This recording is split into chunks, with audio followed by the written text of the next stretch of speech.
Kita bersyukur di pagi hari ini kita dapat belajar ya dari perikop Alkitab yang sangat penting.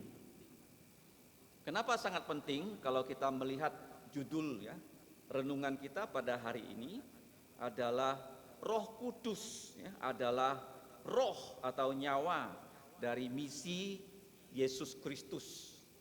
Minggu lalu saya sudah mengatakan bahwa kisah para rasul adalah kesaksian ya ataupun sejarah dari misi Yesus Kristus yang Tuhan Yesus serahkan ya kepada para rasul di zaman para rasul, dan juga dia serahkan kepada kita ya orang-orang yang percaya di setiap zaman. Orang percaya pada Yesus di segala tempat, di segala abad ya, sampai Tuhan Yesus datang kedua kali. Makanya kalau kita membaca kitab kisah para rasul, tidak ada kata amin di akhir kitab ini. Tidak seperti Injil Lukas yang ditulis oleh Dr. Lukas, demikian juga kisah para rasul ditulis oleh oleh Dr. Lukas juga sama, tidak ada kata amin. Kenapa? Masih ingat bahwa semua pelayanan Tuhan Yesus yang terjadi ya di zaman para rasul sampai saat ini ya, Tuhan memiliki catatan-catatan lengkapnya. Seperti hari ini, di hari Minggu, siapa-siapa saja yang sungguh-sungguh datang ya ke gereja Tuhan Yesus untuk berbakti, Tuhan mempunyai catatannya untuk kita sekalian. Nah, kita mau belajar pada hari ini dari ayat 1 sampai 13. Kita melihat bahwa gereja kita memiliki semboyan ya, 5T. Ya, 5T itu yang pertama adalah taat. Yang kedua tekun. Yang ketiga terdidik. Yang keempat tahan uji. Yang kelima teladan. Nah, kita akan menggunakan semboyan gereja kita 5T, taat, tekun, terdidik, tahan uji, teladan, untuk belajar dari perikop ini. Coba kita lihat di ayat 1 saja, kita bisa belajar bagaimana ya orang percaya pada saat itu, para rasul dan orang percaya, para murid Yesus yang kita sudah tahu jumlahnya 120 orang. Yang kita namakan sebagai tim ya, tim yang nilainya A. Kenapa A? Karena mereka semuanya akur ya. Tidak gampang ya mengumpulkan 120 orang yang punya pikiran yang sama. Mereka berkebaktian 10 hari. Dan mereka itu aktif bersekutu di ruang atas. Kemudian mereka juga bukan hanya akur aktif, tapi secara aklamasi mereka dipimpin oleh Alkitab, dipimpin oleh Roh Kudus, dipimpin oleh Rasul Petrus. Mereka berhasil memilih di antara mereka dengan undi pengganti Yudas, sehingga sudah ada 12 rasul. Maka sekarang kalau kita lihat, mereka taat, mereka tekun. Mereka tekun dalam hal apa? Sudah saya katakan, kalau kita baca Injil Lukas pasal terakhir, dikatakan mereka itu tekun ya, memuji Tuhan. Doksologi, memuji Tuhan. Mereka tekun doa. Mereka tekun dalam doktrin, belajar firman Tuhan. Seperti tadi ya jam 9.15 kita belajar dari kitab Wahyu. Mereka tekun. Mereka juga tekun dalam Kisah Rasul pasal 6 membantu orang-orang yang berkekurangan, para janda-janda. Diberi bantuan dari uang persembahan. Kemudian mereka juga tekun mendidik ya generasi baru untuk melanjutkan ya, pelayanan ketika mereka sudah mati. Para rasul itu sadar mereka tidak mungkin hidup di muka bumi ini selama-lamanya. Jadi kalian yang masih muda, kamu harus tekun dalam belajar. Jangan sampai kamu tidak belajar ketika generasi yang pertama pergi. Ya, generasi pertama itu rajin melayani Tuhan, rajin mengabarkan Injil, kalian tidak belajar. Sehingga ketika generasi lama itu pergi, generasi yang lebih tua pergi, kamu tidak berbuat seperti generasi yang sudah pergi, maka gereja itu akan mundur. Dan mereka tekun mendidik generasi baru. Jadi mereka taat, mereka tekun. Ketika tiba hari Pentakosta, ini mereka sudah berkebaktian 10 hari. Semua orang percaya, mereka di sini akur, mereka aklamasi, berkumpul di satu tempat, ini di ruang atas. Ini mengatakan mereka itu taat dan tekun. Nah, dikatakan di sini ketika hari Pentakosta tiba. Penta itu artinya 5. Kosta artinya 10. Jadi kalau Pentakosta artinya dalam bahasa Indonesia itu hari ke-50 setelah Paskah. Tuhan kalau bekerja polanya tetap. Dia tidak pernah memperkenalkan suatu pola yang baru. Karena sudah pernah dia perkenalkan di perjanjian lama. Apa itu Pentakosta? Apa itu Paskah? Apa itu Pondok Daun? Karena ada 3 perayaan yang kita namakan perayaan 3P. Kalau kamu baca dalam kitab Ulangan 16:16, ya, setiap orang Yahudi, orang Israel pada perayaan 3P ini harus ya berjalan kaki dari kampung halaman mereka ke Yerusalem. Pada hari raya Paskah, waktu Yesus disalib, kenapa kota Yerusalem itu penuh sesak dengan manusia? Paskah itu pada saat mereka keluar dari Mesir. Tuhan itu membebaskan bangsa Israel yang jumlahnya 2 juta penduduk. Tanpa mereka mengeluarkan ya, 1 pedang, 1 panah, 1 tombak untuk membawa bangsa Israel itu keluar dari Mesir, negara superpower pada saat itu. Cukup dengan 10 tulah. Tulah yang terakhir itu kematian anak sulung. Semua keturunan sulung itu semuanya mati. Baik binatang, baik budak, sampai ya kepada raja Firaun. Semua anak-anak sulung mereka mati. Tetapi di rumah bangsa Israel tidak satu pun anak-anak sulung mereka mati. Karena apa? Karena pada hari raya Paskah mereka diminta menyembelih, yaitu anak domba yang sudah disimpan 4 hari lamanya loh di rumah mereka. Diperiksa anak domba ini tidak boleh cacat, umurnya 1 tahun. Setelah disembelih, darahnya dioleskan di tiang pintu. Ketika darah anak domba itu ada di tiang pintu dan malaikat pencabut nyawa pada malam itu melintasi daerah Mesir, maka barang siapa yang rumahnya ada darah anak domba, anak-anak sulung mereka tidak mati. Tetapi bangsa Mesir yang tidak ada darah anak domba, anak-anak sulung mereka mati. Ketika saat itu begitu banyak orang mati dan matinya serentak loh, anak-anak sulung, dan terjadi tangis yang luar biasa di Mesir. Itu pada bulan Nisan tanggal 14. Mereka bebas dan Tuhan perintahkan pada mereka, setiap perayaan Paskah kalian harus berada di Yerusalem. Kemudian 50 hari setelah Paskah yang dinamakan Pentakosta, mereka juga harus berada di Yerusalem. Kenapa? Pentakosta itu adalah hari raya panen. Sebelumnya mereka menjadi budak di Mesir. Mereka tidak punya kebebasan. Mereka tidak punya suatu pendapatan yang baik. Tetapi ketika mereka dibawa ke tanah perjanjian, itu tanah yang subur sekali. Allah katakan kepada mereka, tanah itu berlimpah susu dan madu. Susu artinya apa? Peternakannya bagus. Madu artinya pertaniannya bagus. Dan mereka menjadi bangsa yang berkelimpahan kehidupan mereka. Dan mereka merayakan hari raya panen di Pentakosta. Nah, kenapa Roh Kudus itu turun pada hari raya panen?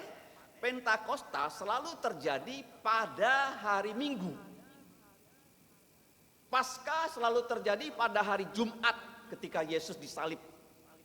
Jumat itu hari ke-6. Manusia diciptakan pada hari ke-6. Adam itu berdosa dan Yesus mewakili semua manusia mati di hari ke-6, hari Jumat. Nah, hari raya Pentakosta itu hari raya panen. Orang Israel itu datang ke Yerusalem. Dan kalau kita baca Tuhan Yesus yang merayakan Paskah di dalam kitab suci, dia harus berjalan kaki dari Nazaret ke Yerusalem. 12 hari loh berjalan kaki. Jauh. Ya, kalau kalian sekarang ya ke gereja, rata-rata punya kendaraan untuk datang ke gereja, bukan? Jangan kamu malas ya, datang ke gereja pada hari Minggu. Karena kita orang Kristen wajib setiap hari Minggu datang ke rumah Tuhan. Kalau orang Israel itu 1 tahun 3 kali mereka datang, hari raya Paskah, hari raya Pentakosta untuk panen, kemudian hari raya ketiga itu hari raya Pondok Daun. Kenapa Pondok Daun? Karena mereka 40 tahun hidup di padang belantara, mereka hidup di dalam tenda, dan mereka diwajibkan pada hari raya Pondok Daun itu tinggal di dalam kemah. Untuk kita yang pernah sekolah, kita pernah mengikuti rombongan sekolah mengadakan perkemahan. Dan mereka harus tinggal dalam kemah yang dibuat dari daun-daun. Kenapa? Itu mengingatkan kita bahwa hidup di dunia ini adalah sementara. Kamu jangan bilang lah hidup di muka bumi ini akan selama-lamanya. Enggak, sementara. Rumah kita ada di surga kalau kamu percaya Yesus. Kalau tidak percaya Yesus, maka orang itu akan dilempar ke neraka. Jadi 3 hari raya ini orang Israel itu wajib berada di Yerusalem. Jadi mereka itu taat dan pola Tuhan itu tetap. Nah, Roh Kudus itu turun pada hari raya Pentakosta, hari raya panen. Dan ini merupakan hari Minggu. Hari Minggu hari Yesus bangkit, hari Minggu hari turunnya Roh Kudus, hari Minggu juga hari jadinya gereja. Kalau kita lihat dalam sejarah manusia, manusia suka menggunakan tanggal untuk mengingat suatu hari raya yang penting. Seperti bangsa Indonesia, kita merayakan hari kemerdekaan Indonesia itu 17 Agustus. Tetapi Alkitab polanya ada sedikit perbedaan. Alkitab perayaannya selalu jatuh pada hari tertentu. Yesus mati hari Jumat, Yesus bangkit hari Minggu. Yesus ya naik ke sorga pasti hari Kamis. Ya, kamu periksa ya tahun ini ya. Paskah akan datang hari Jumat. Yesus naik ke sorga karena hari raya di Indonesia termasuk hari raya Paskah, hari raya kenaikan Yesus itu hari libur nasional, pasti jatuhnya hari Kamis. Kenapa Kamis? Karena Yesus itu mengatakan dia akan naik ke sorga, tunggu. Dan mereka tunggunya tidak tahu berapa lama. Setelah tunggu 10 hari, pas hari Minggu, hari Kamis dia naik ke sorga, hari Minggu Roh Kudus itu turun. Jadi mereka itu taat, dan Tuhan itu punya ketetapan. Kalau kita taat hari Minggu, kita disuruh datang ke gereja, tiap minggu datang, maka mereka yang datang ya pada hari Pentakosta bersekutu di situ, apa yang terjadi? Mereka sudah taat, mereka sudah tekun ketika Roh Kudus turun. Roh Kudus itu turun, artinya mereka sekarang menjadi orang yang sungguh-sungguh terdidik. Banyak orang tidak tahu ya, apa itu maksudnya orang Kristen itu terdidik. Terdidik artinya Roh Kudus yang turun memenuhi semua orang. Coba kita lihat ya, terdidik itu di ayat 2 sampai 4a. Tiba-tiba turunlah dari langit suatu bunyi seperti tiupan angin keras yang memenuhi seluruh rumah di mana mereka duduk. Dan tampaklah kepada mereka lidah-lidah seperti nyala api yang bertebaran dan hinggap pada mereka masing-masing. Ayat 4, maka penuhlah mereka dengan Roh Kudus. Jadi kalau kamu ditanya apa maknanya orang Kristen itu terdidik, yaitu ketika kita sudah percaya Yesus, kita dipenuhi Roh Kudus. Nah, mengenai pengajaran Roh Kudus, banyak gereja-gereja menyelewengkan pengajaran itu. Sehingga pada zaman sekarang pengajaran yang paling banyak diselewengkan oleh gereja adalah pengajaran tentang Roh Kudus. Nah, kalau kita lihat ya pengajaran tentang Roh Kudus dalam Alkitab, Roh Kudus itu adalah Allah pribadi yang ketiga. Karena Allah itu Bapa, Putra, Roh Kudus. Kenapa harus 3 pribadi, satu Allah? Kenapa? Kenapa tidak satu Allah, satu pribadi? Nggak bisa. Kenapa? Kalau Allah hanya satu dan pribadinya satu, dia berkata, aku adalah kasih. Terus dia satu mengasihi satu. Apakah cocok? Nggak cocok, bukan? Kalau saya mengatakan saya mengasihi saya, itu bukan kasih, itu namanya egois. Makanya Allah adalah kasih.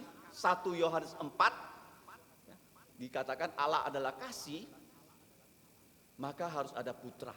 Allah Bapa mengasihi putra, Allah Putra menuruti semua kehendak Allah Bapa. Makanya hubungannya itu adalah kasih. Tetapi kalau Allah yang satu hanya 2 pribadi saja, waktu Yesus berada di bumi ya, kan perlu 2 saksi.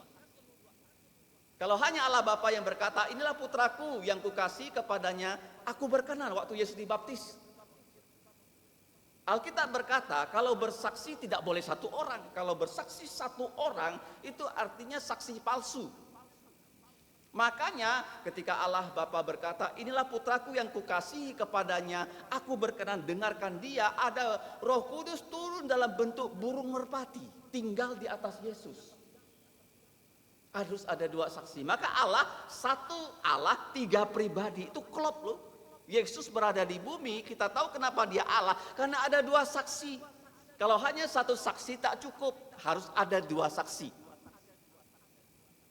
Makanya Allah yang betul, Allah yang hidup, ini Allahnya Alkitab. 1 Allah, bukan 3 Allah ya, 3 pribadi. 3 pribadi, 1 Allah. Kalau orang bilang Allah berapa pribadi? 1. Bagaimana? Dia adalah kasih. Dia mengasihi siapa? Tak mungkin ya, dia mengasihi diri sendiri. Jelas salah. Kalau hanya 2, Yesus di bumi, waktu dibaptis hanya 1 saksi. Saksi palsu, nggak bisa kita percaya Yesus. Makanya harus ada 2. Nah, Allah Roh Kudus itu adalah pribadi. Allah Roh Kudus ketika turun, kamu lihat di sini. Kenapa di sini dikatakan turun? Waktu kamu dibaptis, kamu berlutut, dan pendeta menggunakan air dari atas, dituangkan ke atas kamu. Turun.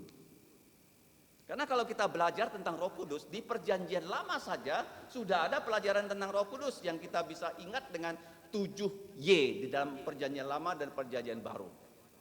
Y pertama, Yesaya 11.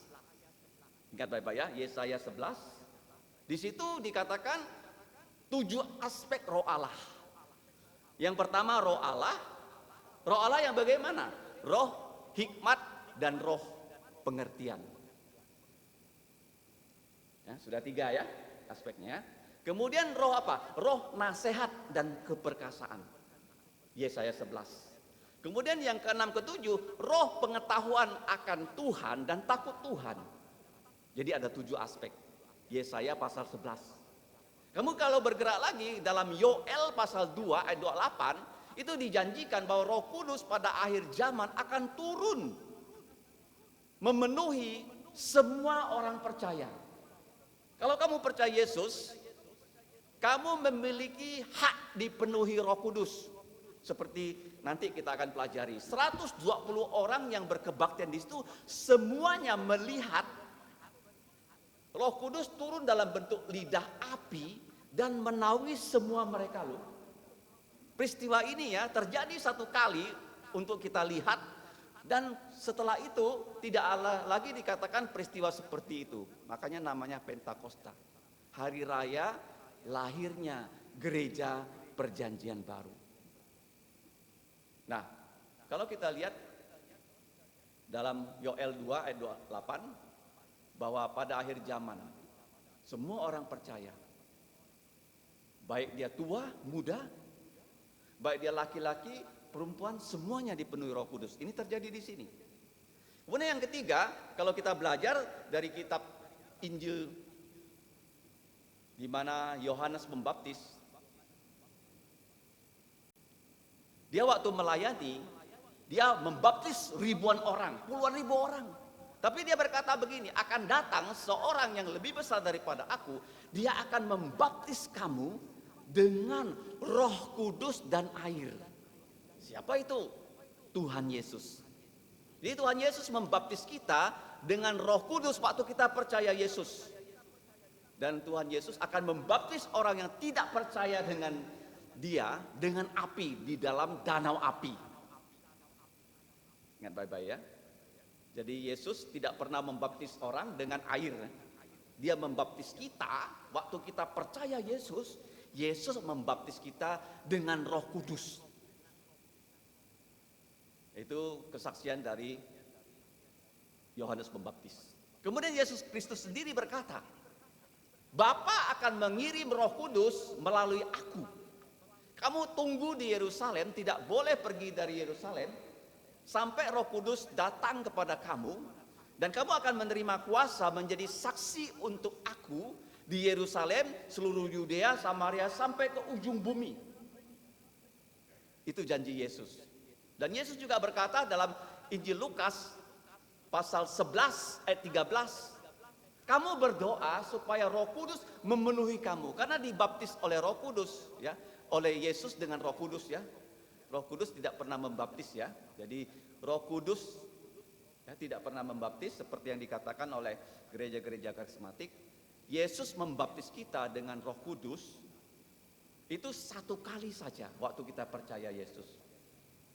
Tidak berulang ya. Tetapi dipenuhi Roh Kudus itu terjadi berulang-ulang kali. Ketika kita sekarang kebaktian, kamu mendengarkan firman Tuhan dengan sungguh-sungguh, itu artinya kamu dipenuhi Roh Kudus loh. Kalau kamu tidak dipenuhi Roh Kudus, kamu nggak tertarik dengan firman Tuhan, karena ini hal rohani.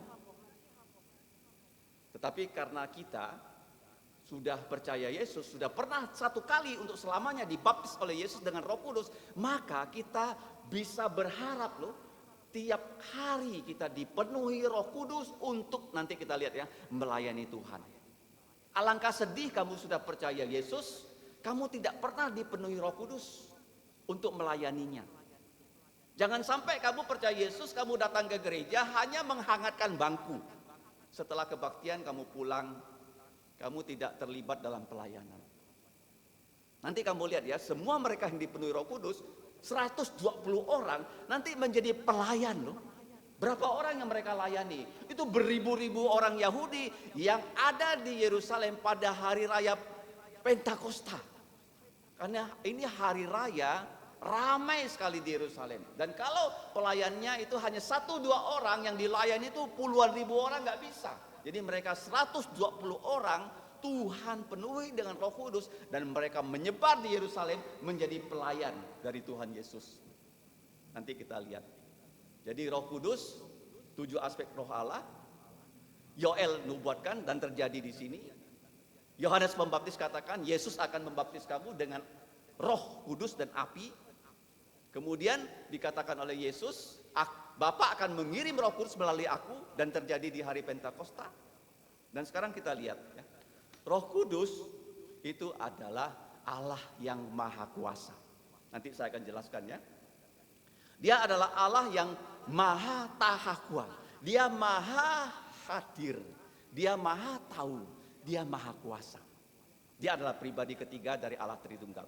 Allah yang maha tahakwa, maha tahu, maha hadir, maha kuasa. Kemudian Roh Kudus itu, kalau kita lihat ya, di dalam peristiwa Pentakosta ini, dia bukan hanya Allah yang maha tahakwa. Roh Kudus ini nanti ya, setelah memenuhi para rasul dan orang percaya, mereka menjadi saksi di Yerusalem, seluruh Yudea, Samaria, sampai ujung bumi. Itu Y yang ke-6. Y yang ke-7, you and me, kamu semua dan saya bisa dipenuhi Roh Kudus. Jadi topik kita pada hari ini adalah kita berharap ya, kita orang percaya dipenuhi oleh Roh Kudus. Ini ada 7 aspek ya dari Roh Kudus, dari Perjanjian Lama dan Perjanjian Baru.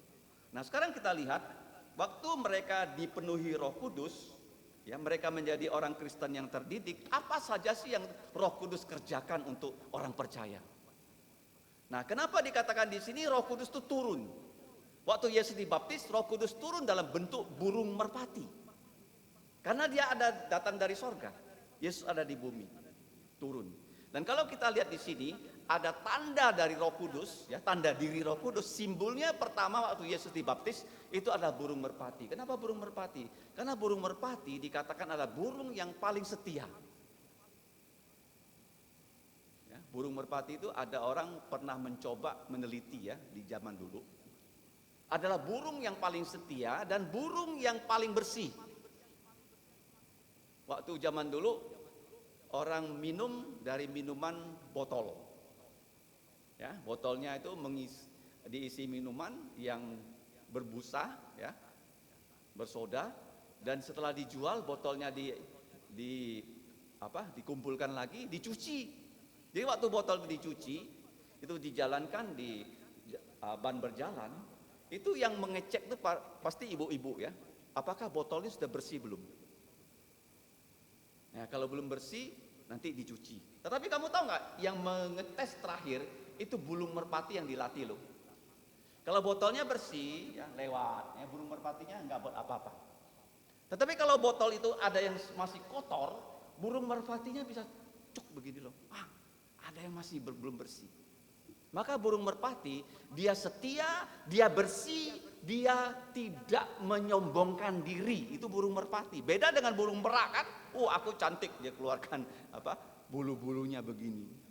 Enggak, burung merpati itu dia satu, setia kepada pasangannya. Makanya kalau kamu lihat ya orang main burung merpati bagaimana? Di sini jantan, di sana betina. Begitu betinanya diterbangkan, dia terbang mencari jantannya. Makanya dulu merpati pos. Kenapa bisa begitu? Karena dia setia, enggak seperti burung-burung yang lain tukang cari banyak pasangan. Dia setia. Yang kedua, dia bersih. Yang ketiga, dia tulus, dia tidak menyombongkan diri. Jadi Roh Kudus dia bekerja untuk Bapa dan Putra. Dia tidak menonjolkan diri.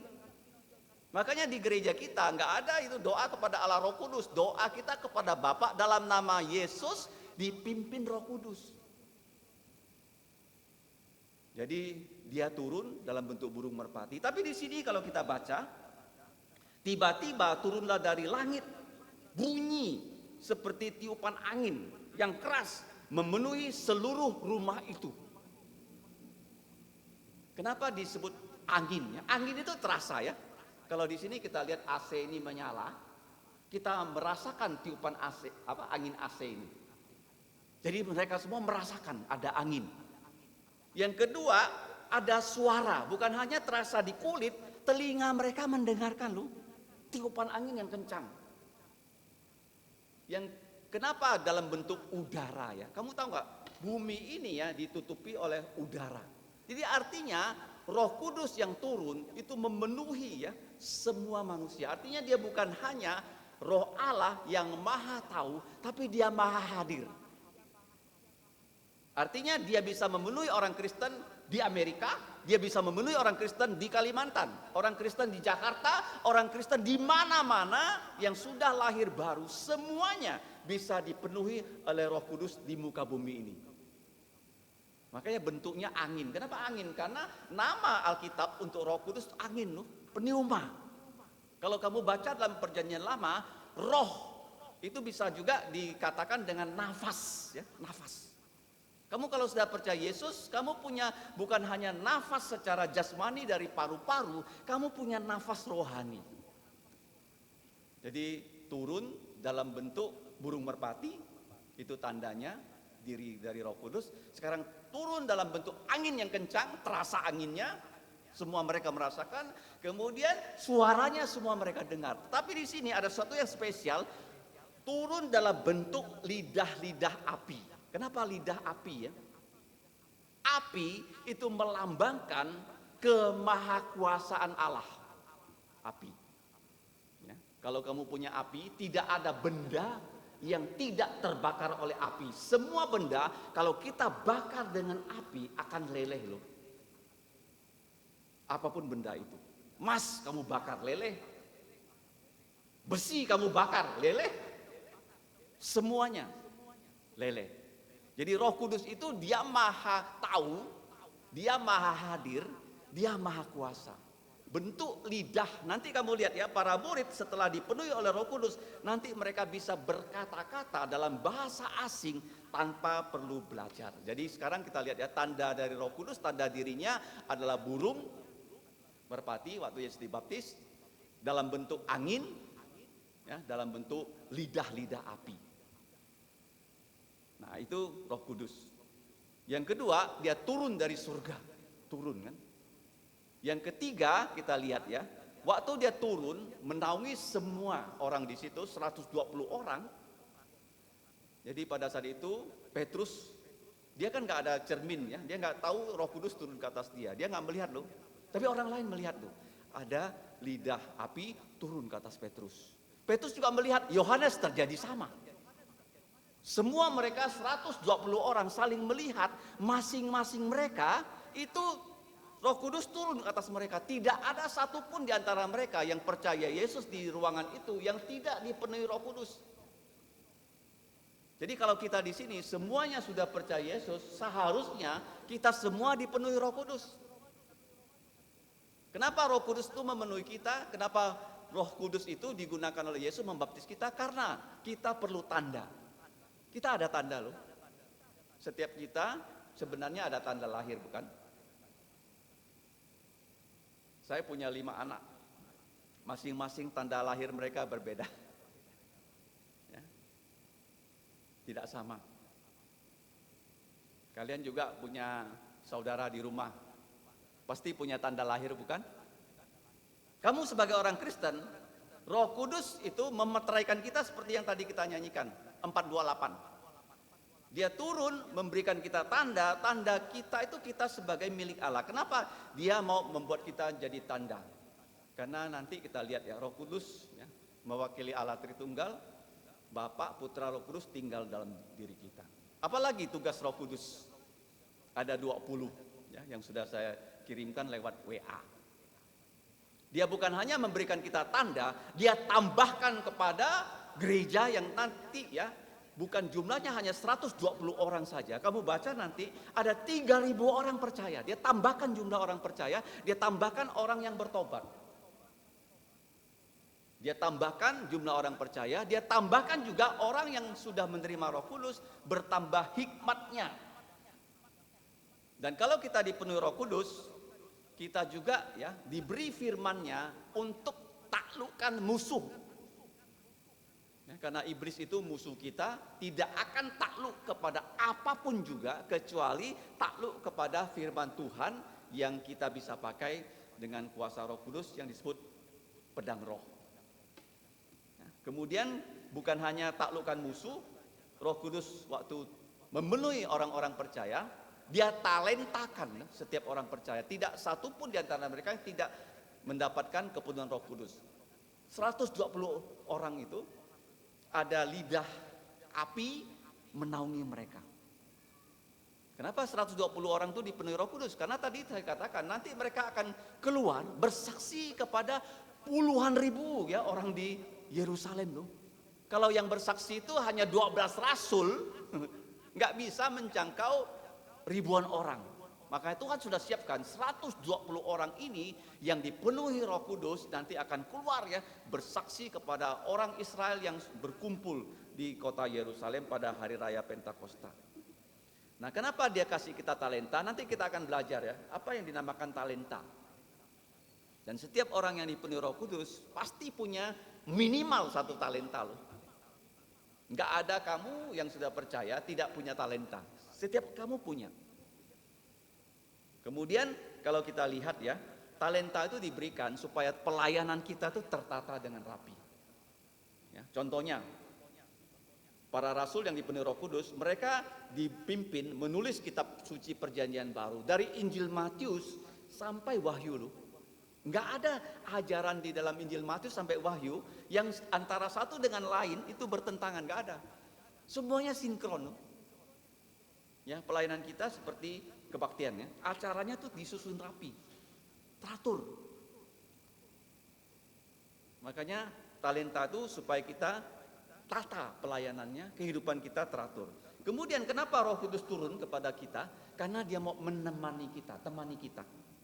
di dunia ini yang begitu hiruk pikuk. Sehingga kalau kamu punya Roh Kudus, kamu punya Alkitab, kamu nggak bisa bilang, aku ini orang kesepian loh, nggak ada teman. Enggak. Ketika kamu baca Alkitab, kamu dipenuhi Roh Kudus, kamu punya teman.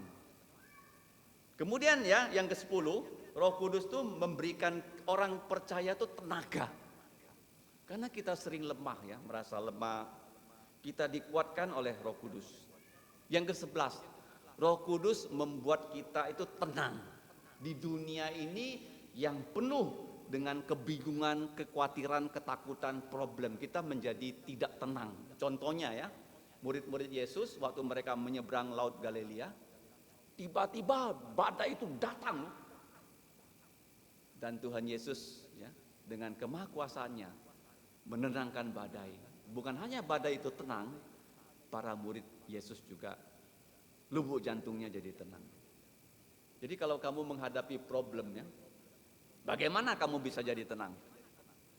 Biasanya kalau orang ada problem, pasti dia itu menjadi apa? Gelisah gitu ya. Karena dia nggak tahu gimana caranya menyelesaikan problem. Allah tidak pernah berjanji hidup kita tanpa problem. Pasti ada problem loh. Tapi kamu harus jadi tenang ketika kamu minta tolong sama Tuhan dalam doa. Ya, Roh Kudus akan menghibur kita, menenangkan kita. Dan yang ke-12 ya, Roh Kudus turun dan orang-orang yang dipenuhi Roh Kudus seperti para rasul, mereka itu kalau berdosa, Roh Kudus menegur orang itu berdosa. Contohnya nanti kalau kita baca dalam Kisah Para Rasul, nanti kalau kita sudah sampai ya di pasal ke-5, ada dua orang suami istri, Ananias Safira. Mereka berbohong ya. Tidak ada orang tahu mereka berbohong. Tapi Roh Kudus memberitahu Petrus bahwa mereka berbohong. Mereka menjual tanah, mereka katakan memberi persembahan seluruh penjualan tanah, tapi mereka enggak. Mereka simpan sebagian, berikan persembahan sebagian. Mereka berbohong hingga suaminya mati, Ananias mati, Safira pun mati. Jadi Roh Kudus menegur kita loh. Kalau kamu ketika membaca firman ada teguran ya kepada kamu, itu Roh Kudus yang bekerja loh. Atau kamu waktu mendengarkan khotbah, kamu merasa ditegur.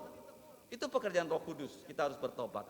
Yang ke-13, Roh Kudus itu bagaimana? Dia menterapikan jiwa kita. Karena kita hidup di muka bumi ini, kita punya lubuk jantung sering mengalami tekanan, mengalami luka. Ya. Bagaimana itu bisa sembuh? Oleh Roh Kudus melalui firman-Nya. Dia terapikan kita. Caranya bagaimana? Dia akan tuliskan firman-Nya di sini ya. Firman Tuhan kan sudah ada di Alkitab. Tapi firman ini tidak akan ada gunanya untuk kamu. Kalau firman ini belum ada di pikiran kamu, belum ada di mana? Di lubuk jantung kamu. Jadi kamu kalau tadi disuruh menghafal firman dan barang siapa menang dan melakukan pekerjaanku sampai kesudahannya, kepadanya akan kukaruniakan kuasa atas bangsa-bangsa. Tentu saja waktu kamu mencoba menghafal ini nggak bisa hafal. Tapi kalau Roh Kudus ya, dia memberikan kita tulisan dalam lubuk jantung kita, maka ayat ini akan kita hafal. Jadi kamu waktu pulang, kamu didorong Roh Kudus untuk menghafalkan ayat ini. Ya, sehingga waktu kita diterapikan ya oleh Roh Kudus, kita diteguhkan oleh firman Tuhan. Firman ini nggak banyak gunanya untuk kamu kalau kamu tidak simpan di dalam lubuk jantung kamu. Dan ketika ada masalah datang, kamu nggak tahu firman, kamu ikut nasihat diri, nasihat dunia, kamu akan salah. Tetapi kalau kamu punya firman, apapun problem yang datang, Roh Kudus itu memberikan kita hikmat untuk mengatasi semua problem hidup ini. Tidak ada ya problem hidup kita itu yang tidak ada jawabannya di Alkitab. Semuanya ada. Makanya kita harus punya Roh Kudus yang memenuhi kita. Terapikan jiwa kita. Kemudian yang berikutnya 14. Roh Kudus itu kenapa memenuhi orang percaya? Allah itu mau tinggal sama-sama kita loh. Itu bedanya ya dengan agama-agama lain. Ya, agama-agama lain itu merasakan bahwa mereka punya Allah itu hanya ada di kuil-kuil mereka loh, di rumah-rumah ibadah mereka. Tapi beda ya, kalau kita percaya Allah Alkitab, Allah kita itu, kamu tahu rumahnya di mana? Bukan gereja ini loh. Gereja ini waktu kita ada di sini, Tuhan Yesus hadir di sini untuk kita. Tetapi waktu kita pulang, memang Allah itu maha hadir. Tapi di mana itu Allah berada? Di dalam diri kita. Roh Kudus itu memeteraikan kita sebagai miliknya, karena ini kita adalah rumah dari Allah. Dikatakan oleh Alkitab, kamu jangan ya mentato tubuh kamu. Orang Kristen nggak boleh bikin tato loh. Orang Kristen itu ya laki-laki nggak boleh pasang ini anting-anting begini. Ya, yang punya anting-anting laki-laki tolong copot ya. Ya kalau udah terlanjur tato sih ya udahlah nggak apa-apa. Ya, nanti pasti Tuhan Yesus hapus ya waktu kamu punya tubuh mulia. Nggak mungkin nanti masuk surga ada tatonya di sini. Ya. Tubuh kita itu bait Roh Kudus. Nggak boleh mabuk, nggak boleh merokok, nggak boleh narkoba. Tubuh kita itu baitnya Roh Kudus. Dia kasih materai, dia mau tinggal. Tinggal di mana? Tinggal dalam diri kamu yang percaya Yesus. Itu pekerjaan Roh Kudus. Kemudian yang ke-15, kenapa dia mau tinggal sama-sama kita? Dia mau tolong kita. Minggu lalu, kamu menghadapi masalah apa? Ketika kamu menghadapi masalah itu, pernah nggak kamu minta tolong sama Tuhan? Tuhan tolong kamu nggak? Ada kan? Kalau kamu percaya Yesus pasti loh. Nggak mungkin kamu kalau ada masalah, kamu nggak minta tolong sama Tuhan. Tuhan akan tolong kita. Karena dikatakan ya, Tuhan itu penolong kita. Dia tidak pernah tidur ya. Dia menolong kita dalam hal-hal yang kecil sampai hal-hal yang besar. Dia mau tolong kita. Kemudian yang ke-16, Roh Kudus itu akan tuluskan kita, akan membuat kita jadi orang yang tulus ya. Kalau kamu jadi orang Kristen, kamu hidupnya makin hari makin tulus.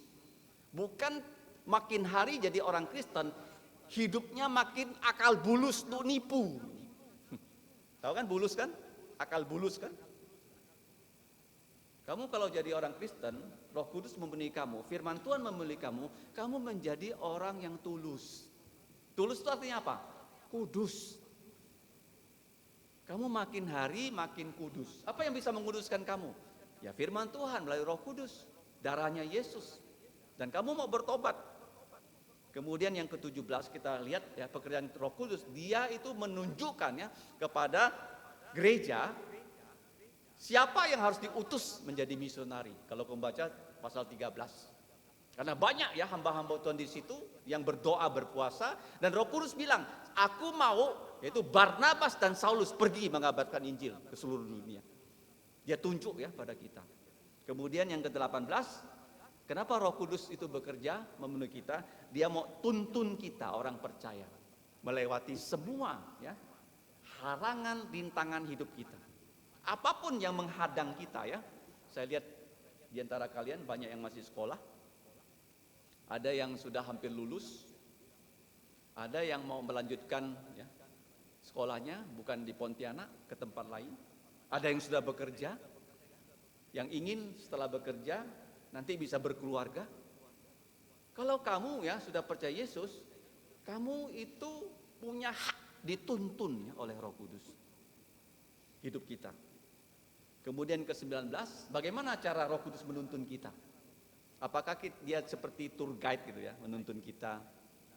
Ya, kamu kalau pernah ikut tour kan, bangun jam sekian, naik bis, ayo nanti kita pergi kemana?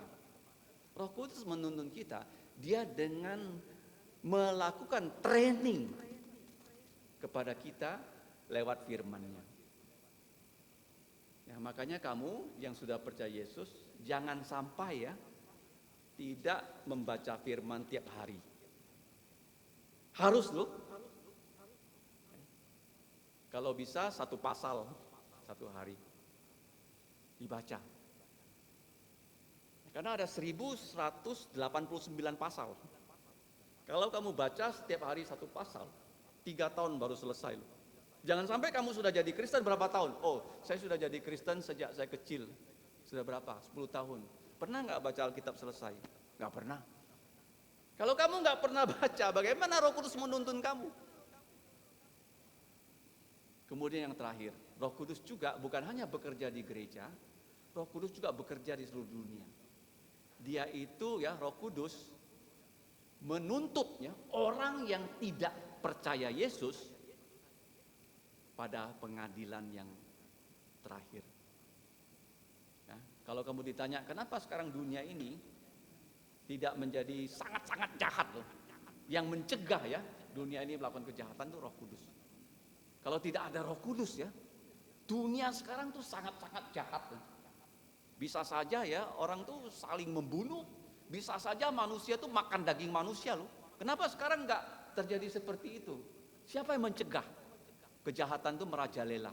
Kamu jangan bilang polisi, ya polisi memang ada andilnya, penjara ada andilnya. Tetapi yang punya andil paling besar untuk mencegah kejahatan di muka bumi ini adalah Allah Roh Kudus. Jadi kita bersyukur ya, ada 20 pekerjaan Roh Kudus dan ada 7 aspek yang sudah kita pelajari. Itu namanya terdidik. Kamu bilang kok banyak ya 27 ya? Enggak banyak loh. Roh Kudus itu Allah yang tak terhingga. Ini 27, ini hanya saya kasih tahu kamu pada hari ini. Kamu bisa tambah loh. Oh ada yang kurang, kamu tambahin. Nanti bisa jadi 50, bisa menjadi 100. Hanya 27 ini yang saya kasih tahu pada hari ini. Pasti lebih daripada itu ya. Ingat ya, nanti kamu bawa pulang ini ya, naskah khotbahnya. Nanti saya akan kirim di WA. Kamu pikir lagi, ada nggak pekerjaan Roh Kudus yang di sini tidak dicantumkan? Oh banyak ya. Ini hanya dicantumkan 27. Ya seperti 27 kitab perjanjian baru. Terdidik, apa itu terdidik? Dipenuhi Roh Kudus. Berikutnya 4B. Kita lihat, itu namanya tahan uji. Ya, 4B. Maka penuhilah mereka dengan Roh Kudus, lalu mereka berkata-kata dalam bahasa-bahasa lain seperti yang diberikan oleh Roh Kudus itu kepada mereka untuk mengatakannya. Ini tahan uji artinya semua talenta yang Roh Kudus berikan kepada kita harus kita pakai. Nah, bahasa asing ini adalah satu talenta yang Tuhan berikan kepada para rasul untuk membuktikan kepada orang Israel yang hadir ya dari seluruh dunia di Yerusalem pada hari raya Pentakosta, bahwa nanti ya setelah hari Pentakosta, hari raya lahirnya gereja, Injil itu akan disebarkan ke seluruh bumi, bukan lagi dengan bahasa Ibrani, tetapi dengan bahasa Yunani, dengan semua bahasa ibu kalian. Karena ini adalah talenta dari sekian banyak talenta yang Tuhan turunkan pertama, berbahasa asing. Hal ini terjadi hanya di hari Pentakosta. Sampai kapan? Sampai Alkitab ini selesai ditulis ya. Bahasa asing yang tiba-tiba mereka bisa, itu tidak ada lagi, akan berakhir. Nah kalau kita lihat di sini, mereka tahan uji karena talenta yang Tuhan berikan pada mereka, mereka pakai. Yang pertama mereka pakai waktu mereka bisa berbahasa asing. 15 bahasa kalau dihitung, itu yang pertama. Kemudian yang kedua, kalau kita buka lebih lanjut ya, dalam Roma 12 ya, itu di situ dikatakan ada 7 karunia yang diberikan kepada gereja, yang saya namakan dengan singkatan Kelansam. Ya, Kelansam ini adalah nama tempat dekat dengan Sintang. Di Pendeta Pang pernah belajar Alkitab di situ tahun 73 ya. Kelansam dekat Sintang ya, satu desa. Kenapa Kelansam? K untuk apa? Karunia khotbah. L layan. Ya, seperti kalau kamu nanti diberi tugas melayani, kamu layani, itu adalah talenta dari Tuhan. A ajar. N nasihat. Ya, menasihati orang tuh harus berdasarkan firman Tuhan. Kalau ada orang datang pada kamu, saya punya problem, begini loh. Kamu jangan menasihati dia di luar Alkitab. Kamu harus nasihati dia dengan Alkitab. Masalah apa yang dihadapi dia, kamu harus tahu jawabannya di Alkitab itu seperti apa. Nasihat. Sumbang. Talenta untuk menyumbang. Nah, kemudian talenta untuk mengatur, memimpin. Karena gereja itu harus teratur, harus dipimpin. Roh Kudus memberikan talenta supaya para rasul mengatur gereja dengan teratur. Atur. Murah jantung. Jadi kalau kamu ya seringkali merasa berbelas kasihan pada orang, membantu orang, itu talenta dari Roh Kudus. Itu 7 talenta di Roma 12. Ya. Ada 9 talenta di 1 Korintus 12. Ya, masing-masing pasal 12 ya, Roma 12, 1 Korintus 12. Ada 9. Yang pertama, Roh Kudus itu memenuhi kita supaya kita punya hikmat. Hikmat apa? Bukan hikmat dunia, tapi hikmat dari Allah. Yang kedua, setelah kita punya hikmat, kita tahu akan rahasia-rahasia Allah, punya pengetahuan. Yang ketiga, kita punya hikmat, kita punya pengetahuan dari Allah, kita punya iman percaya pada Dia. Nah, talenta berikutnya, sembuhkan orang. Para rasul bisa menyembuhkan orang sakit. Itu sudah ditarik ya, tidak ada lagi karunia talenta menyembuhkan orang pada zaman sekarang. Ya, Allah bisa menjawab doa kita, kalau ada yang sakit kita doakan, orang itu disembuhkan langsung oleh Tuhan. Tapi tidak ada seorang hamba Tuhan ataupun saudara Kristen yang diberi talenta untuk ya dia berdoa orang itu pasti sembuh. Enggak. Ya, kalau kita lihat para rasul memang diberi karunia seperti itu, di mana Petrus ya waktu dia lewat, bayang-bayang Petrus bisa menyembuhkan orang sakit. Dan sapu tangan Paulus ya, itu bisa membuat orang yang sakit sembuh. Kemudian talenta berikutnya, kuasa melakukan mujizat, mengusir setan. Enggak ada lagi sekarang. Ya, kamu kalau lihat orang kerasukan, kamu enggak boleh ya datang kepada dia, dalam nama Yesus aku usir setannya, enggak bisa. Karena talenta itu sudah tidak ada lagi sejak para rasul itu mati. Nah, orang yang kerasukan setan, kalau dia itu sudah sadar, ya orang nggak mungkin kerasukan setan 24 jam ya. Kadang-kadang dia sadar. Nah, waktu dia sadar, kamu kasih tahu dia tentang Yesus yang sudah mati untuk dosa kamu, ya, yang sudah dikubur, yang sudah bangkit, ya, mengalahkan maut, yang sudah menampakkan diri dan dia percaya Yesus karena Roh Kudus bekerja. Maka dia dibebaskan dari kuasa setan. Begitu dia percaya Yesus, Roh Kudus tinggal dalam diri dia, setan nggak berani masuk lagi dalam lubuk jantungnya. Paham ya? Setan hanya bisa menggoda dia, nggak bisa lagi tinggal dalam diri orang percaya. Jadi talenta itu sudah ditarik. Ya, Paulus ya ketika ada orang yang kerasukan setan, mengganggu pelayanan dia, dia berkata dalam nama Yesus, ya, setannya diusir, roh jahatnya diusir. Diusir loh, kita nggak bisa lagi. Ya, kemudian kita lihat ya, sembuhkan orang ada pada para rasul, ya, kuasa melakukan mujizat ada dan sudah ditarik. Kemudian yang talenta yang selalu ada baik ya di dalam Roma 12, 1 Korintus 12 adalah khotbah. Mengajar firman. Jadi kalau kamu ditanya karunia apa yang paling penting untuk orang percaya? Kamu mendengarkan firman, kamu memberikan firman pada orang lain. Ya, jadi kalau kamu sudah tahu firman di sini, kamu pulang ke rumah, ada keluarga kamu belum tahu firman, kamu kasih tahu kepada dia firman, itulah karunia, menyampaikan firman. Itu yang paling penting loh. Kemudian 3 karunia yang terakhir dalam 1 Korintus 12. Ada 9. Berbahasa asing. Ya, seperti yang kita baca tadi, sekarang juga nggak ada lagi ya. Nggak mungkin kamu tiba-tiba dipenuhi Roh Kudus, kamu bisa bahasa, misalnya bahasa Jepang tanpa kamu belajar bahasa Jepang, nggak mungkin. Ya, nggak ada lagi. Sudah ditarik. Nah, kalau sekarang di gereja-gereja karismatik, kenapa ada bahasa sikilaba-laba? Itu bukan bahasa itu. Paham ya? Kamu kalau tanya ya anak-anak TK Kristen Kalvari, mau belajar Inggris gampang nggak? Ya, SD Kristen Kalvari mau belajar bahasa Mandarin gampang nggak? Nggak gampang, karena itu kutuk ke-6 loh. Hanya di hari raya Pentakosta ini berkat Allah mereka bisa berbahasa apa saja tanpa mereka perlu belajar. Kenapa? Karena mereka harus pergi ke seluruh dunia mengabarkan Injil. Sudah ditarik. Kemudian karunia berikutnya, bukan hanya berbahasa asing, mereka bisa membedakan roh.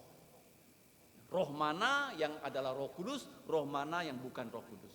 Yang terakhir talentanya adalah terjemahkan bahasa asing. Ada 9 di situ ya, dalam 1 Korintus 12. Sekarang kita buka dalam Efesus 4 ayat 11. Ya, jadi orang-orang yang tahan uji itu harus menggunakan talenta-talenta, karunia-karunia yang Allah berikan kepada orang percaya dan kepada gerejanya. Di dalam Efesus pasal 4 ayat 11 kita baca sama-sama, itu adalah karunia yang diberikan kepada semua gereja di semua tempat, di segala abad. Ya, mari kita baca Efesus 4 ayat 11 sama-sama, 1-3. Dan ialah yang memberikan baik rasul-rasul maupun nabi-nabi, baik pemberita-pemberita Injil maupun gembala-gembala dan pengajar-pengajar atau guru-guru.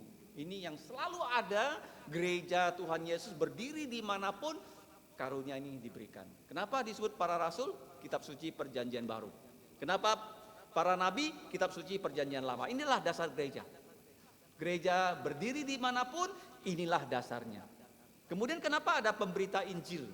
Artinya orang-orang yang berada di sekitar gereja yang belum percaya, orang-orang yang di rumah kita yang belum percaya, kita kabarkan Injil. Ada 4 buku Injil, Matius, Markus, Lukas, Yohanes. Ada 4 poin Injil.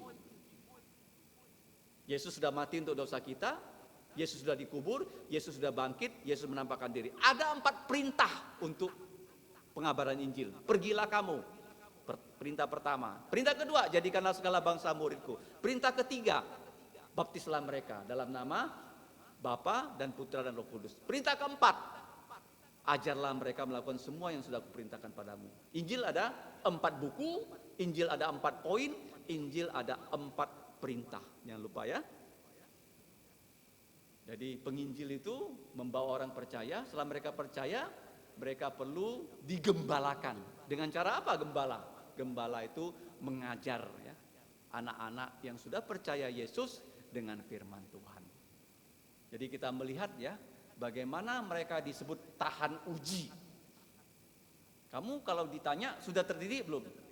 Kalau kamu dipenuhi Roh Kudus, kamu akan jadi orang terdidik. Kamu tahan uji kalau talenta yang Tuhan berikan pada kamu, kamu pakai. Ya, yang terakhir, teladan. Kok bisa teladan? Kalau kita baca dalam Kisah Rasul pasal 1. Waktu itu di Yerusalem diam orang-orang Yahudi yang saleh dari segala bangsa di bawah kolong langit. Ya. Ketika turun bunyi itu, ya, berkerumunlah orang banyak, mereka bingung karena mereka masing-masing mendengarkan rasul-rasul itu berkata-kata dalam bahasa mereka sendiri. Mereka semua tercengang-cengang dan heran, lalu berkata, bukankah mereka semua yang berkata-kata itu orang Galilea, orang kampung loh?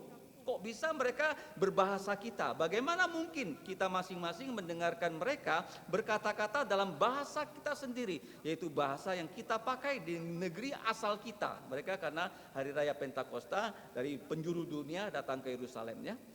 Kita orang Parsia, kita orang Media, Elam, penduduk Mesopotamia, Yudea dan Kapadokia.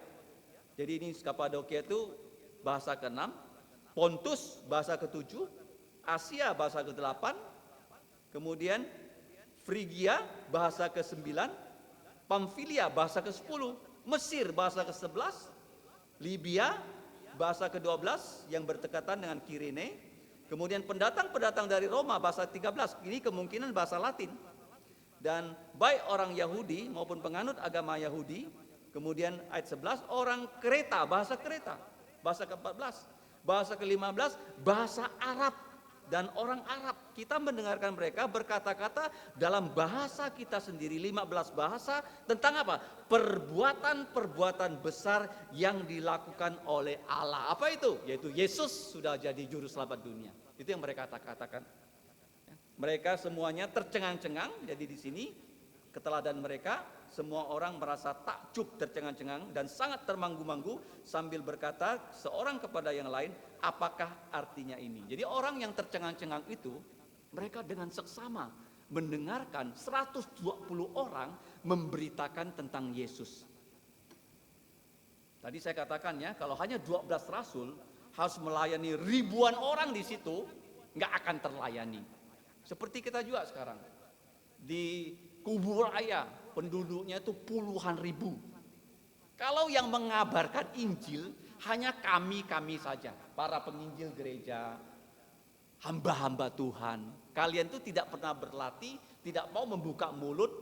Kamu bayangkan ya, orang yang percaya tidak akan banyak. Tetapi kalau kalian semua di sini mau mengabarkan Injil, memberitahukan Injil kepada kawan kamu, seperti mereka ini. Yang percaya waktu Petrus berkhotbah ada 3.000 orang loh. Inilah rahasia gereja.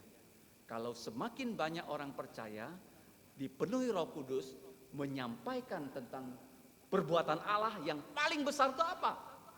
Yesus mati untuk dosa kita, bangkit dari kematian. Itu perbuatan Allah yang paling besar loh di seluruh Alkitab. Kalau kamu ditanya, apa perbuatan Allah paling besar? Kasih tahu saya. Dari begitu banyak perbuatan Allah. Yesus mati untuk dosa kita, bangkit dari kematian. Itu yang terbesar. Mereka katakan, dan mereka yang saat itu bingung, tercengang-cengang, akhirnya mereka percaya 3.000 orang. Tetapi di sini ada sebagian orang, ayat 13, tetapi orang lain menyindir, mereka sedang mabuk oleh anggur manis. Mereka ini yang menyindir, ada yang tidak percaya. Akhirnya kalau kita baca di Kisah Para Rasul, adalah orang-orang Yahudi yang tidak percaya kepada Yesus, kepada pemberitaan para rasul dan para murid. Akhirnya mereka bukan hanya menjadi sinis ya kepada gereja, mereka juga menjadi orang yang menyiksa gereja. Mereka menjadi penganiaya gereja. Dan yang terkenal itu orang yang namanya Saulus, menyiksa gereja. Jadi kita bersyukur keteladanan mereka itu diketahui ya, oleh orang-orang Yahudi yang berkumpul di hari raya Pentakosta. Dan untuk kita apa pelajaran rohaninya? Ada 3 ya. 1, kalau kita berlaku seperti mereka ini, kita berharap ya menjumpai orang-orang yang lahir baru. Itulah kerja Roh Kudus yang sampai sekarang ya masih berlangsung loh. Kalau kamu baca dalam Injil Yohanes pasal 3, Yesus berkata kepada Nikodemus, ya, kamu harus lahir baru. Lahir baru di dalam Roh Kudus. Jadi kalau kita beritakan tentang Yesus, orang percaya Yesus lahir baru. Yang kedua, kita yang sudah percaya Yesus, kita memiliki buah Roh Kudus. 9 aspek. Kalau kamu ditanya, kamu dipenuhi Roh Kudus gak? Selain ada talenta yang Tuhan berikan, kamu punya buah Roh Kudus. Buah itu kan pasti enak bukan ya? Buah itu bukan hanya bisa kamu makan terasa enaknya, orang lain pun bisa kamu bagi buah. Misalnya di gereja kita menanam ya, katakanlah itu jambu ya. Waktu panen, bukan hanya ya segelintir orang bisa menikmati jambu, kamu juga bisa menikmati jambu itu. Jadi orang Kristen ya harus menghasilkan buah Roh Kudus. Apa? Ada pertama kasih, ya, kasihnya Allah. Yang kedua sukacita. Yang ketiga, kamu akan menjadi orang yang bukan hanya kasih, sukacita, punya damai. Ya, tidak mungkin kamu jadi orang Kristen ya tidak punya kasih, tidak punya sukacita, tidak punya damai. Panjang sabar. Kamu punya apa? Kemurahan untuk melakukan kebaikan. Kamu punya apa? Kelemah lembutan. Kamu punya kesetiaan. Kamu bisa menguasai diri. Itu yang tidak dipunyai oleh dunia. Jadi kalau kamu jadi orang Kristen, buah roh ini akan kamu bukan hanya rasakan untuk diri kamu, tapi kamu juga bisa membagikan untuk orang lain. Jadi inilah pelajaran kita hari ini. Roh Kudus adalah roh ya, dari misi Yesus Kristus. Dari pembacaan kita ayat 1 sampai 13 kita belajar 5T. Apa itu 5T? Taat tekun. Ayat 1, para murid itu taat perintah Yesus, mereka tekun ya, dalam apa? Memuji Tuhan, dalam doa, mereka tekun dalam doktrin, mereka tekun dalam diakonia, mereka tekun mendidik ya generasi baru. Mereka tekun.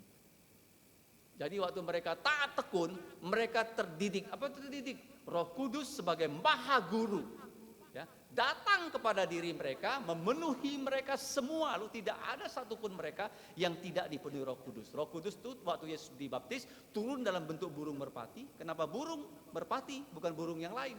Karena merpati burung yang kudus, burung yang tulus, burung yang bersih, burung yang setia. Turun dari atas. Kenapa sekarang datang dalam bentuk angin? Karena Roh Kudus itu roh, nggak kelihatan kan? Angin. Bisa dirasakan, tiupannya itu terdengar suaranya, jadi kulit mereka terasa.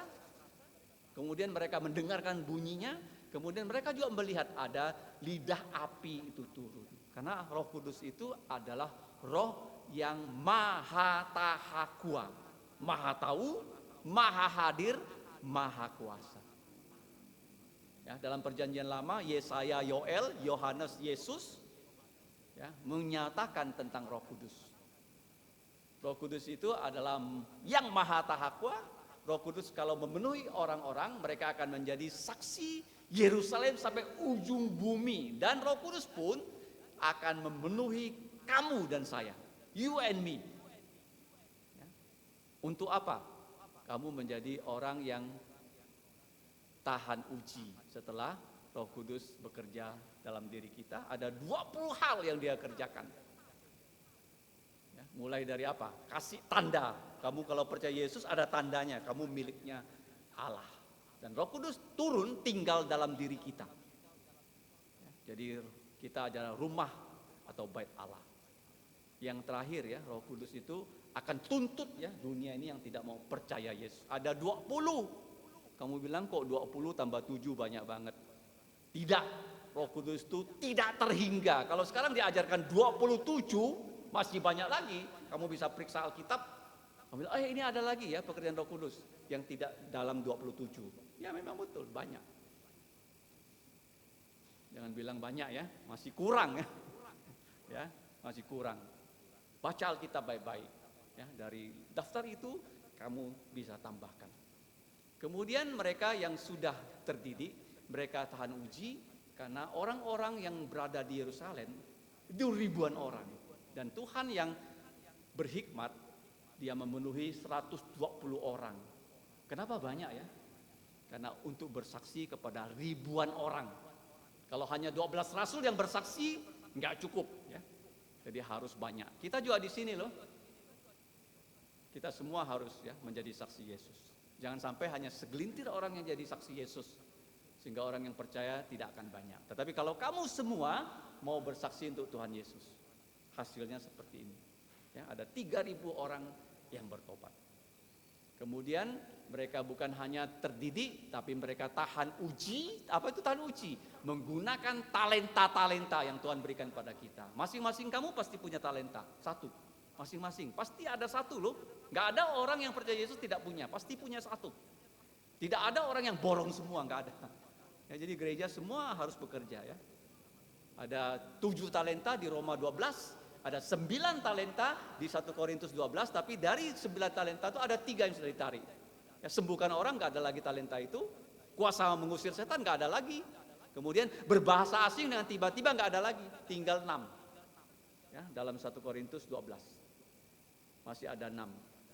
Kemudian talenta yang pasti dipunya setiap gereja. Di mana itu? Efes 4:11. Apa itu? Alkitab. Ya, diberikan Tuhan pada kita. Perjanjian lama, perjanjian baru. Para nabi, para rasul. Menginjil. Ya, kamu mengabarkan Injil. Itu talenta. Kemudian setelah orang percaya ada gembalanya, gurunya. Semua gereja punya tuh. Efes 4:11. Kemudian yang terakhir, setelah mereka tahan uji, mereka jadi teladan, Sekarang yang jadi teladan, mereka itu ada banyak orang yang merasa terkesima, akhirnya 3.000 orang percaya. Tetapi ada banyak yang sinis ya. Mereka yang sinis ini nanti menjadi orang-orang yang dipakai iblis untuk menganiaya orang percaya. Ya, sehingga kita berharap ya, kalau kita dipenuhi Roh Kudus, kita bisa bersaksi, kita melihat orang lahir baru, dan kita sendiri ya akan hidup ya dengan buah Roh Kudus 9 aspek. Ya, 1 buah Roh Kudus tapi 9 aspek. Kemudian jangan lupa setiap hasil pelayanan. Ya, kalau di sini ada hasilnya pelayanan ya, itu adalah pekerjaan Roh Kudus. Ingat baik-baik ya. Kalau kamu rajin ke gereja, kamu rajin membawa orang ke gereja, kamu rajin membaca Alkitab, itu pekerjaan siapa? Pekerjaan Roh Kudus ya, memenuhi kita sekalian. Saya harap ya kita semua mau dipenuhi Roh Kudus supaya nama Tuhan dimuliakan. Ya, jangan sampai kita sudah percaya Yesus yang tidak dipenuhi Roh Kudus. Ya, hidup kita akan sia-sia. Tetapi kita yang sudah percaya Yesus, kalau kita hidup kudus, Roh Kudus memenuhi kita bisa bekerja untuk Tuhan Yesus supaya misi Yesus Kristus bisa selesai di muka bumi. Mari kita berdoa. Bapa kami di surga, kembali kami mengucap syukur karena Allah Roh Kudus yang sudah Engkau utus melalui putramu Tuhan Yesus sudah memenuhi semua murid, semua rasul di ruang atas. Sehingga mereka bisa bertugas mengabarkan Injil dan dalam 15 bahasa yang tidak pernah mereka pelajari, mereka bisa sampaikan sehingga banyak orang percaya Yesus. Tolonglah ya Bapa gerejamu ini, kami yang sudah percaya Yesus, kami mau dipenuhi oleh Roh-Mu yang kudus, supaya kami bisa melakukan tugas yang diamanatkan oleh putramu Tuhan Yesus untuk menjadi saksi sampai ke ujung bumi.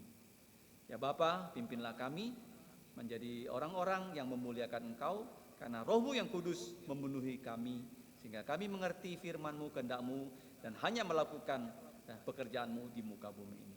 Ampunilah dosa dan kesalahan kami, dalam nama Tuhan Yesus kami berdoa dan berterima kasih. Amin. Mari kita bangkit berdiri. Pujian kita yang terakhir itu nomor 194. Pada Yesus percayalah. Siyao Sing Ha. 194. Kita bangkit berdiri. Kita bernyanyi. Setelah itu kita akan masuk dalam doa penutup. 194.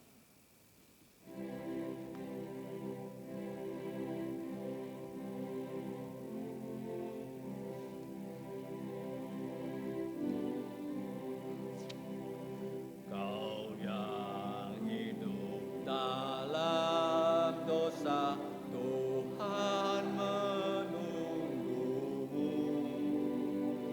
Dia mau menyelamatkanmu, asal kau percaya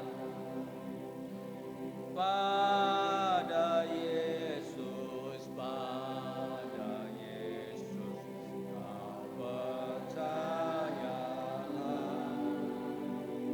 Tuhan akan selamatkanmu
bahasa. Mereka tidak perlu belajar bahasa itu. Mereka tidak perlu belajar bahasa Arab, mereka langsung bisa bahasa Arab. Mereka tidak perlu belajar bahasa Mesir, mereka langsung bisa bahasa Mesir. Mereka tidak perlu ya belajar ya bahasa Libya, mereka bisa bahasa Libya dengan pertolongan Roh Kudus. Ini terjadi saat ini juga. Mari kita masuk dalam doa penutup. Allah Bapa kami yang mengasihi kami melalui putramu Yesus Kristus, kami mengucap syukur untuk karunia Roh Kudus yang Engkau berikan kepada kami melalui putramu Allah Roh Kudus. Bukan hanya kepada para rasul dan murid-murid Tuhan Yesus pada zaman para rasul, tapi juga kepada kami orang-orang percaya di akhir zaman. Kiranya ya Bapa, kami dapat dipenuhi oleh Roh-Mu yang kudus, hingga kehendak-Mu kami laksanakan di muka bumi ini. Kami mengucap syukur untuk kebaktian yang sudah Engkau berkati, Engkau sertai. Sebentar lagi kami akan berpisah dari gereja-Mu ini, pulang ke rumah kami masing-masing. Kiranya ya Bapa, Engkau menolong kami menjadi murid-murid Tuhan Yesus yang setia, mau menjadi saksi Tuhan Yesus dimanapun Engkau tempatkan kami. Kami percaya ya Bapa, Engkau akan menuntun kami, Engkau akan menolong kami, Engkau juga akan melindungi kami dari segala mara bahaya. Kami percaya ya Bapa, sesuai dengan janji-Mu, Engkau akan menjaga kami supaya kami tidak tersandung. Bahkan ketika Yesus datang kedua kali, Engkau memberikan kami tubuh yang mulia, agar kami bisa hidup bersama-sama Tuhan Yesus sampai selama-lamanya. Sekarang ya Bapa, kami akan pulang. Tolonglah kami dengan firman-Mu, dengan Roh-Mu yang kudus, untuk menjadi berkat kepada semua orang yang kami temui, supaya mereka bisa mengenal dan percaya pada Tuhan Yesus. Kami berdoa karena Engkaulah yang patut kami tinggikan, kami muliakan, sebab Engkaulah yang empunya kerajaan dan kuasa dan kemuliaan sampai selama-lamanya. Di dalam nama Tuhan Yesus kami mengucap syukur dan berdoa. Amin.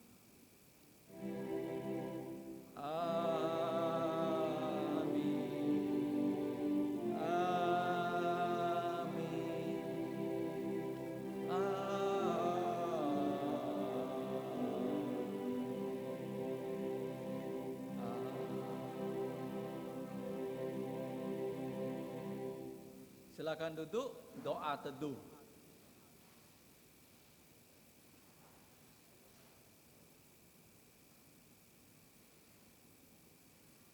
Tuhan memberkatimu dan melindungimu.